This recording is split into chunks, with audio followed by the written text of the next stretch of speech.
C'est l'année du cheval de bois, mais la Chine ne serait pas la Chine sans ses dragons. À l'île 3 ce midi, un spécimen a fait son apparition sur l'esplanade, en même temps que cet énorme masque. Emblème du théâtre populaire chinois, il a pris à l'île des allures de géant des Flandres. L'œuvre monumentale a été réalisée par des étudiants sous la houlette de 7 artistes, en pleine finition à quelques minutes de la présentation officielle. Quand on fait une expo, on accroche quelque chose. Là, ça sature, ça prend toute la place. Ça gêne les gens, c'est un peu sale, c'est... Voilà. Finalement, la culture, l'art, c'est aussi ça. C'est perturber le quotidien des gens par des actions qui sont un peu spectaculaires.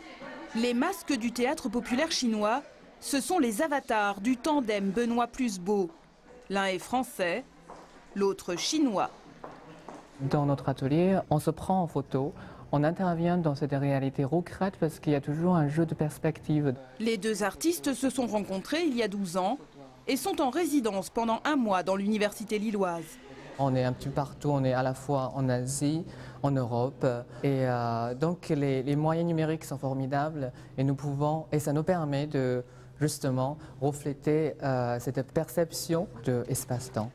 L'île 3 s'est enfin envolée vers une tradition chinoise des pigeons équipés de sifflets. Cette technique est utilisée en Chine pour faire fuir les rapaces. Une discrète mélodie venue du Levant a ainsi bruissé dans le ciel villeneuvois.